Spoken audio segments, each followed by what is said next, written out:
자, 추석 이후 부동산 시장이 궁금하시죠? 9월에 나온 대책을 바탕으로 앞으로 시장이 어떻게 흘러갈지 궁금하시다면 놓치지 마세요.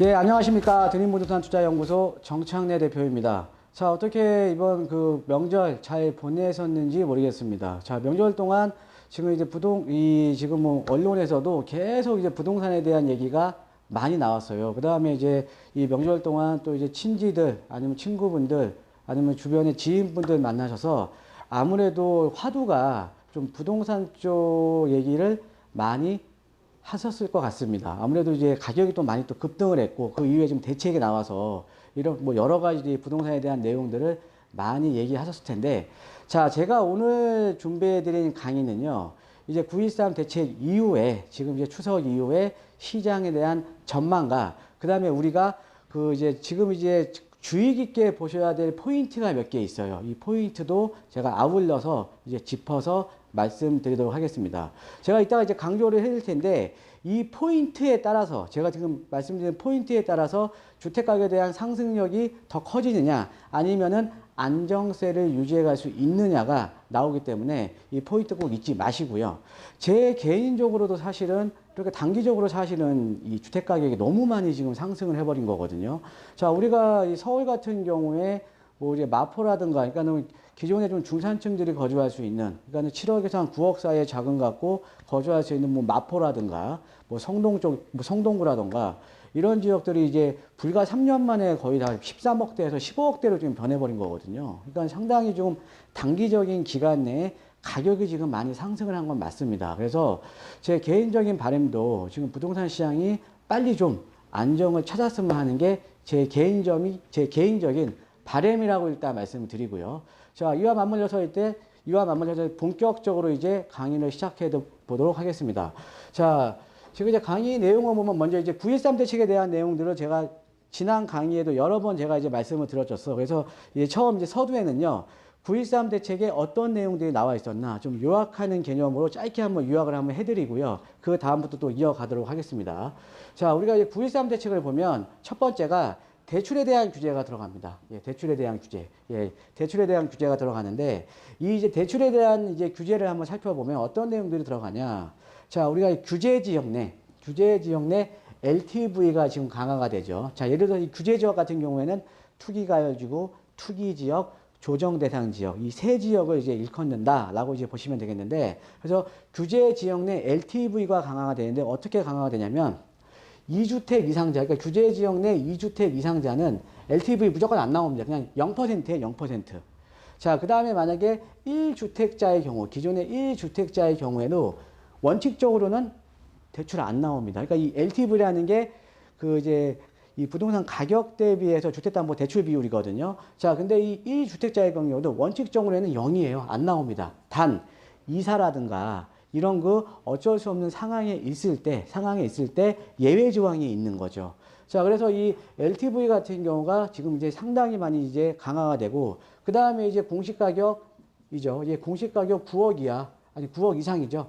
예, 9억 이상 같은 경우에도 실거주 목적이 아니면 원칙적으로는 0이에요. 안 나옵니다. 예, 그래서 이 공시가격 9억 이상의 뭐 주택이라던가 아파트 같은 경우에도 실거주 목적으로만 주택담보대출이 나온다라고 이제 보시면 되겠습니다. 그래서 이번에 나온 이 규제지역 내 LTV 강화 같은 경우에는 지금 대상을 상당히 좀 축소시켜서 어떻게 보면은 핀셋 규제를 하는 거죠. 핀셋 규제. 예, 그렇게 보시면 되겠고요.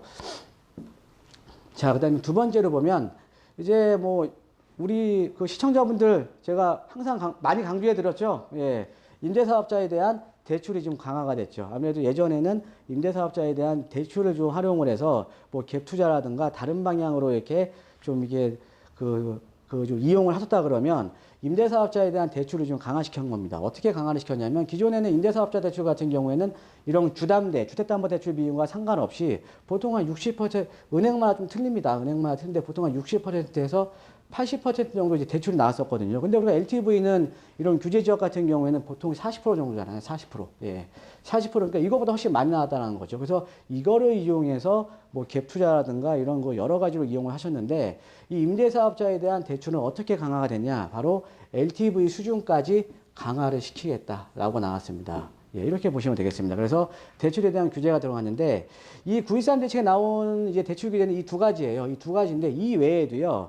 이 다음 달부터 이제 시행이 들어갈 예정입니다. 이제 여러분 뭐 들으셨을지 모르겠지만 DSI라고 예, 우리가 이제 지금 LTV가 있고 이제 DTI가 있죠. 이 DTI 같은 경우에는 소득 대비 담보대출 비율인데 그러면 우리가 이 담보대출 비율 대비해서 이제 소득을 따져서 이 대출이 나오는 거거든요. 자, 그런데 이 DSR 같은 경우에는 이 주택에 대한 담보뿐만 아니라 이 개인이 이제 가계대출 있잖아요. 가계대출. 만약에 뭐 차 할부금이라던가 아니면 내가 마이너스 통장을 썼다. 이런 것들을 총 합쳐서 그거에 대한 비율을 따지는 겁니다. 그러니까는 DTI보다 훨씬 더 강화된 게 DSR이라는 거죠. 만약에 이제 DSR이 시행이 되게 되면 전체적인 한 가게의 전체적인 가계 부채를 보는 거기 때문에 대출이 당연히 줄어들 수밖에 없습니다. 그래서 앞으로 이제 뭐 이제 DSR도 이제 시행이 들어가게 되면 아무래도 대출에 대한 규제가 더욱더 강화되고 거기에다가 지금 이제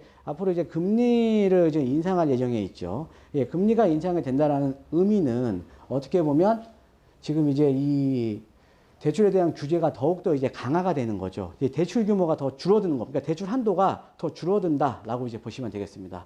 자, 그렇게 보시면 되겠고요. 그 다음 장으로 보면 이제 두 번째는 이제 세제적인 강화가 됐죠. 네, 세제적인 강화가 되는데 첫 번째로 보시면은 종부세죠.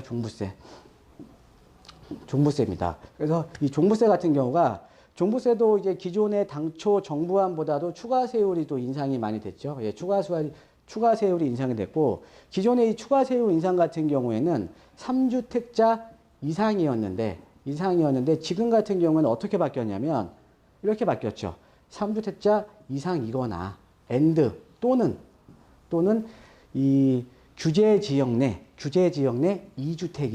2주택 이상으로 바뀌었습니다. 그러니까 이 종부세 추가세율 인상되는 이 범위 자체가 상당히 지금 넓어진 겁니다. 네, 넓어지고요.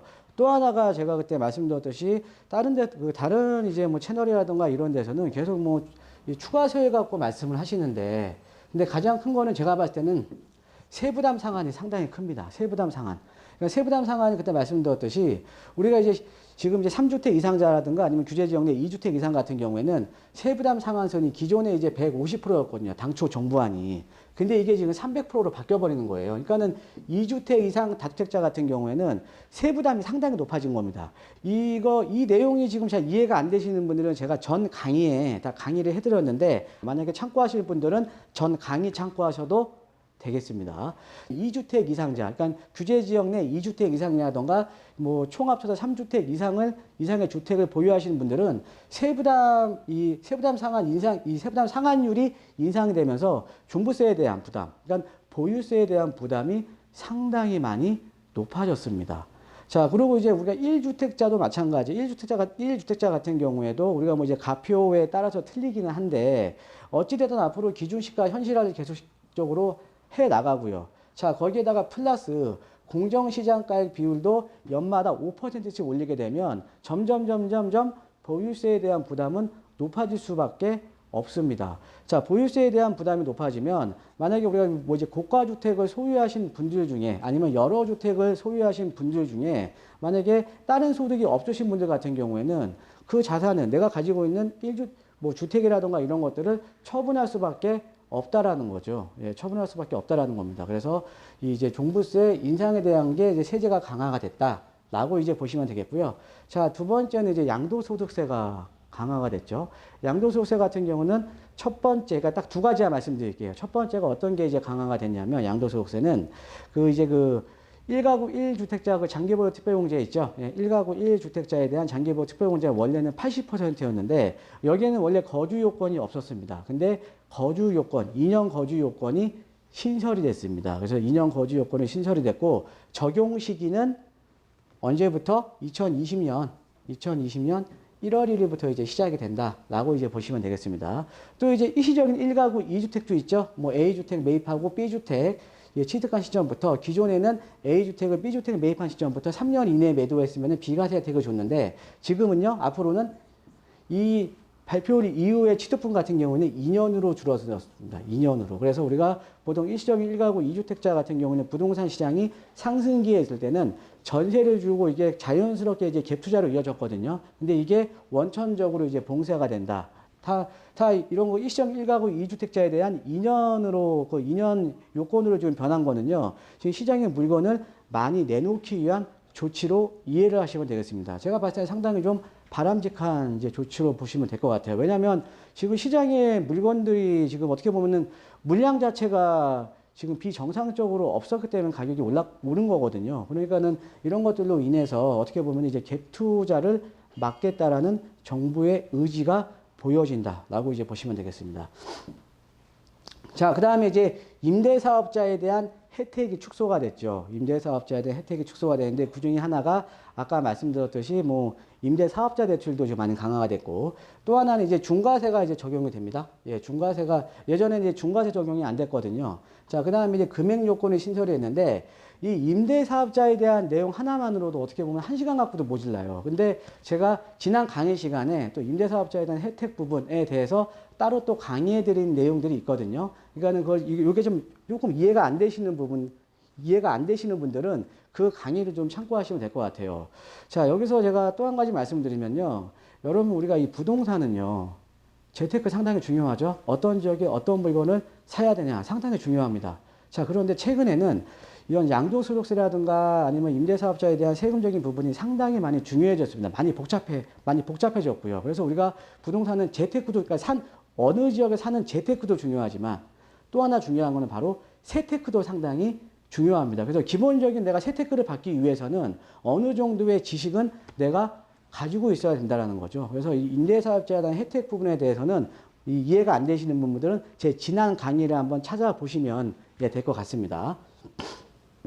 무주택자에 대한 당첨 기회를 확대를 시키겠다라고 이제 대책이 나왔었죠. 그래서 우리가 이제 실질적인 무주택자에 대한 요건을 이제 강화를 시켰습니다. 그래서 실질적으로 어떻게 보면은 분양권이라던가 입주권 아니면 매수자, 그러니까 지금 계약 상태에 있는 분들이죠. 계약 상태에 있는 분은 무주택자로 인정을 안 해주겠다. 주택을 가진 걸로 인정을 해주겠다라고 지금 이제 간주를 하는 거죠. 자, 그렇게 되면 아무래도 실질적인 무주택자에 대한 경쟁력이 또 높아질 거 아니에요. 그래서 이런 내용이 나왔고요.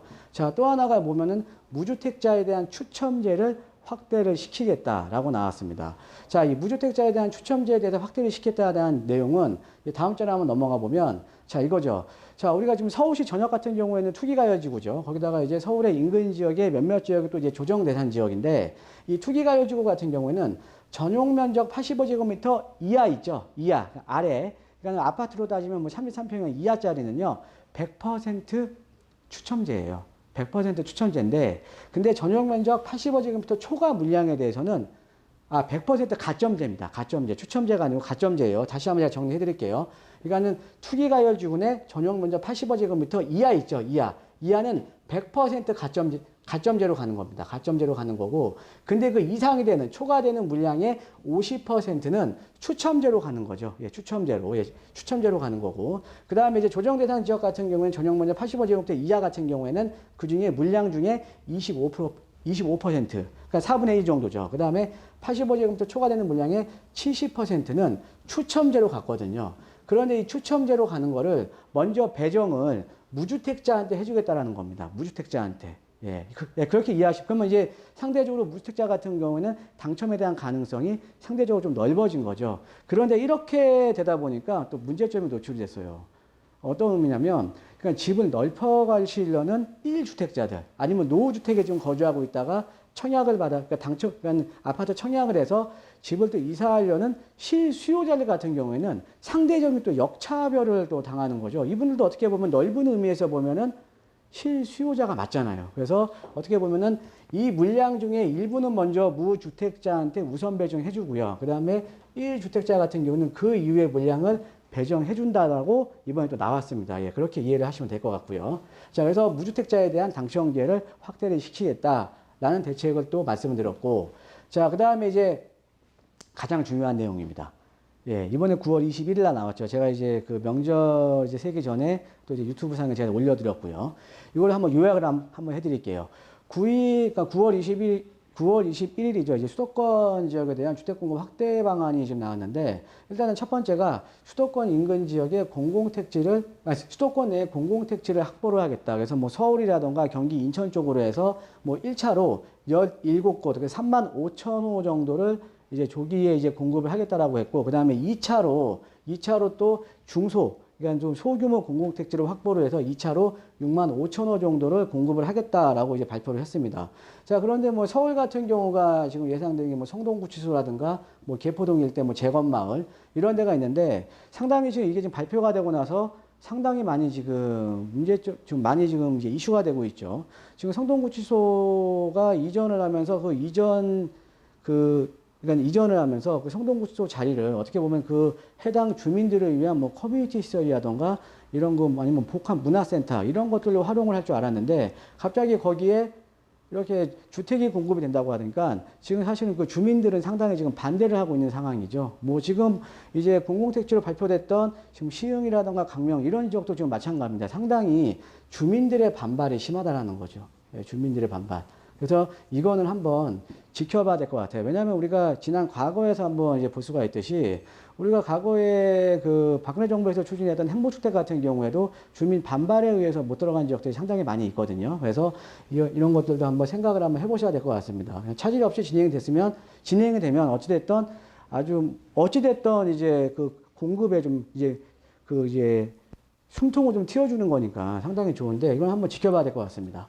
자, 그 다음에 이제 대규모 택지로 이제 개발을 하겠다. 그러니까 신도시급이죠. 그러니까 100만 평 정도 규모의 택지를 4개에서 5개 정도의 공급을 해서 약 한 20만 원 정도를 공급을 하겠다. 상당히 중요합니다. 상당히 중요해요. 자, 그래서 연내에 하나나 2개 정도를 먼저 지역을 발표를 하겠다라고 나왔는데, 이 신도시급 개발이라는 거는요, 이런 거죠. 자족 기능을 갖춘 개발이죠. 자족 기능. 그러니까는 그 해당 지역에 우리가 판교의 뭐 테크노밸리처럼 아니면 마곡의 업무단지처럼 자족 기능을 갖춘 이런 신도시들을 만들겠다라는 겁니다. 이렇게 만들게 되면 상당히 어떻게 보면은 상당히 이 주택 공급에 있어서는 어떻게 보면은 이 시장 참여자들로 하여금 주택 공급이 충분하다라는 심리적인 안정감을 가질 수 있는 거거든요. 그래서 제가 봤을 때는 이게 상당히 어떻게 보면 관전 포인트가 될 것 같습니다. 예. 그래서 지금 만약에 대규모 택지를 4개, 5개 정도로 해서 20만 원 공급을 하겠다라고 했고, 그 다음에 연내에 1-2개 정도는 발표를 하겠다라고 하는데, 이게 좀 제가 볼 때는 빠른 시기에 발표가 됐으면 좋겠어요. 만약에 빠른 시기에 발표가 된다라고 하면, 그래서 그 입지 자체가 어떻게 보면은 괜찮은 입지라고 한다면 주택 시장은 상당히 좀 안정적으로 흘러 들어갈 가능성이 상당히 높습니다. 아까도 말씀드렸던 과거의 예에서 찾아볼 수가 있는데, 우리가 최근에 이제 2010년도 들어서 가장 저점이 언제였냐면요, 수도권 지역, 서울 지역 포함입니다. 2012년도였어요. 자, 2012년도가 왜 가장 저점이었냐면, 입지가 좋은 지역의 보금자리 주택, 그러니까 싸게 주택을 공급하는 보금자리 주택 공급을 많이 해줬습니다. 그러니까 그러니까 수요자들로 하여금 공급이 있다라는 심리적인 안정감을 줬다라는 거죠. 얘 역시도 마찬가지라는 거죠. 만약에 이게 정말 좋은 입지에 계획대로 연내에 1-2개 정도 발표되고, 그 다음에 계속해서 발표가 돼준다면 시장 참여자들의 심리적인 안정감은 상당히 높아질 수밖에 없습니다. 예, 그렇게 보시면 될 것 같고요. 이게 하나의 관전 포인트입니다. 그 다음에 이제 세 번째는 도심 내 규제 완화를 통한 주택 공급 확대. 이 도심 내 근데 규제 완화라는 게 재개발, 재건축 지역에 대한 규제 완화가 아니고요. 우리가 상업 지역 같은 경우에는 이제 비주거 시설과 주거 시설이 있거든요. 근데 이 상업 쪽에 이제 그 주상복합 있잖아요. 주상복합. 이 주상복합 같은 경우가 비주거 시설과 주거 시설 비율이 있는데, 그 중에 주거 시설 비율을 더 높여주겠다라는 거죠. 그럼 주거용 부동산이 더 많이 공급이 되는 거잖아요. 예, 그런 것들도 있고, 이제 준공업 지역에 대한 뭐 이제 용적률 상향이라던가, 예, 그리고 이제 그 역세권 지역에 이제 보통 더블 역세권이라던가 아니면 어느 지역에 거점이 되는 역 주변 지역에 용도 지역을 상향을 해준다라던가, 용도 지역을 상향해주면 용적률이 늘어나니까 주택 공급을 더 많이 해줄 수가 있겠죠. 예, 그런 내용입니다. 그래서 도심 내 규제 완화를 통한 주택 공급 확대. 자, 그 다음에 이제 가장 이슈가 됐던 내용이죠. 서울에 인접한 지역으로, 그리고 개발 제한 구역을 그동안 서울시와 협의를 지금 계속 거치고는 있는데 서울시랑 협의가 안 되니까 이걸 지금 못 내는 거거든요. 그래서 만약에 서울시하고 협의를 계속 거치되 안 되면 이제 정부 직권으로 이제 해제를 해서 공급을 해주겠다라는 겁니다. 예, 이것도 한번 지켜봐야 될 것 같아요. 근데 이게 이제 좀 이슈가 되는 게 어떤 거냐면 좀 이제 좀 기본적으로 좀 알아두시면 좋은데 이 그린벨트, 이 개발 제한 구역을 지금 당장 급하다고 해서 무조건적으로 해제를 해서 주택을 공급해 준다는 거는 어떻게 보면 우리가 후손들이 쓸 땅을 먼저 우리가 써버리는 거죠. 예, 그런 문제점도 좀 있습니다. 그래서 이것도 앞으로 어떻게 될지 한번 주의 깊게 보시면 될 것 같습니다. 자, 그래서 이렇게 네 가지죠. 자, 9.13 대책을 크게 네 가지로 정리해드리면 이겁니다. 첫 번째, 대출 규제. 두 번째, 세제 강화. 그 다음에 세 번째, 무주택자에 대한 담청기회 확대. 그 다음에 네 번째, 수도권 지역의 주택 공급 확대 방안으로 이제 보시면 되겠습니다. 자, 그래서 이제 앞으로 이제 추석 이후 시장에 대한 전망을 한번 해보면 제가 봤을 때는 고가주택을 이제 보유하신 분들이라던가 아니면은 뭐 3주택 이상자라든가 투기가열지구내 뭐 그러니까 규제 지역 내 2주택 이상자 같은 경우에는 보유세에 대한 부담이 상당히 큰 겁니다. 상당히 클 거예요. 보유세에 대한 부담이. 아까 말씀드렸던 세부담 상한이라던가 그 다음에 점차적으로 이제 공시지가를 지금 현실화시킬 거고 그 다음에 공정시장가액도 5% 인상이 되게 되면 점점 이제 보유세에 대한 부담이 높아질 수밖에 없다라는 거죠. 그러면 이제 보유세에 대한 부담이 높다라는 거는 물건들이 출하될 수밖에 없는 거죠. 시장 내에. 예, 그렇게 되면은 아무래도 이제 강남을 중심으로 해서 좀 고가의 아파트가 아니면 고가의 주택이 모여있는 지역은 상대적으로 좀 안정세를 유지할 가능성이 좀 있다라고 이제 보시면 되겠습니다. 그런데 이것도 일단 국회를 통과를 해봐야 되는 거죠. 그래서 여러분들께서 관심 있게 지금 지켜보셔야 되는 포인트 또 하나가 국회 통과 여부입니다. 예, 이것도 한번 관심 있게 한번 지켜보셔야 될 것 같고요. 자, 그리고 이제 두 번째가 지금 이제 9.13 대책 이후에 기존에는 이런 거죠. 시장에 살 사람들은 많은데 물건들이 없다 보니까 실수요자 입장에서, 그러니까 무주택자나 실수요자 입장에서도 상당히 이제 심리적으로 많이 불안한 거죠. 그러니까는 무조건 물건만 나오는 매수와는 추경 매수세가 붙었던 겁니다. 그러니까 호가는 계속 올라가는 거죠. 그러니까 거래는 별로 없이 호가만 많이 올랐던 거거든요. 자, 그런데 어찌됐든 9.13 대책 이후에 호가 상승에 의한 상승은 지금 없습니다. 일단은 어느 정도는 지금 안정을 찾아가고 있다는 거죠. 그럼 이 안정을 찾아가고 있는데 여기서 다시 한번 이 안정세를 유지시켜주기 위해서는 어떤 내용이 필요하냐면 수도권 지역, 아까 그 수도권 공급 확대 방안 금방 말씀드렸죠. 이 추후 대책이 지속적으로 나와줘야 되는 거죠. 예, 지속적으로 시장에 나와줘야 어떻게 보면은 이 시장 참여자들이 심리적인 안정감을 갖는다라고 이제 보시면 되겠습니다. 자, 이게 내용이고요. 자, 그리고 이제 보시면 우리가 시장이라는 게 특히 지금 부동산 시장 같은 경우에는 유동성이 지금 상당히 많죠. 예, 유동성이 상당히 많습니다. 유동성도 많고 또 시장이 어떻게 보면 각종 규제에 의해서 뭐 양도소득세 중과라든가 아니면 임대사업자에 대한 혜택 부분에 의해서 어떻게 보면 시장에 지금 나올 수 있는 물량들은 상당히 지금 적다라는 거죠.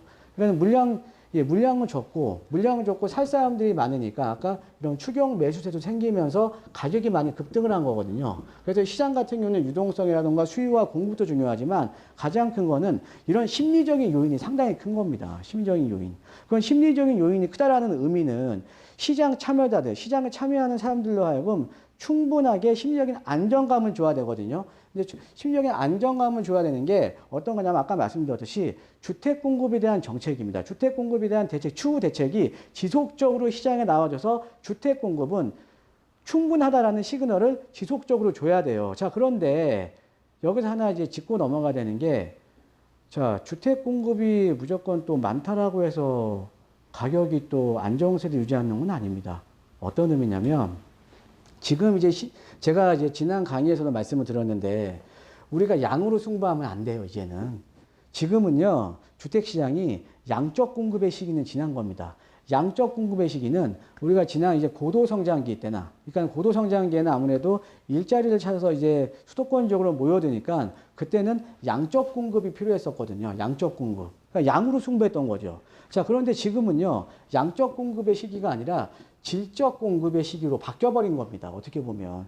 수요자들의 소득 수준도 높아지면서 신규 아파트에 대한 선호도도 높고, 그러니까는 지역적인 입지라든가 이런 여건들을 많이 따진다라는 거죠. 그러니까 우리가 지금은 질적 공급을 시기에 바뀌었는데, 지금 현 시장에서 만약에 시장에 대한 이 시장을 안정세를 유지하려면 질적 공급 플러스 양적 공급이 이루어져야 되는 겁니다.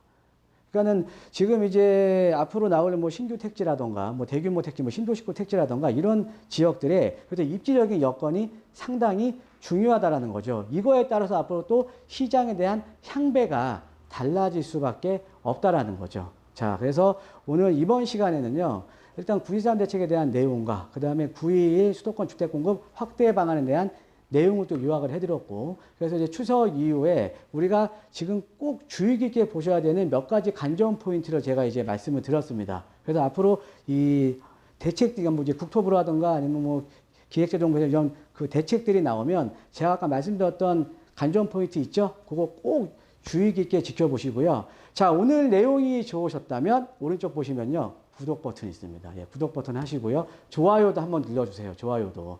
그 다음에 이제 지난 강의 아까 뭐 임대사업자에 대한 내용이라던가 이런 내용들 좀 자세하게 알고 싶으신 분들은요, 왼쪽에 또 하면 또 다른 동영상 강의 또 시청하시면 되겠습니다. 자, 그래서 오늘 강의는 여기에서 마치도록 하겠습니다. 예, 감사합니다.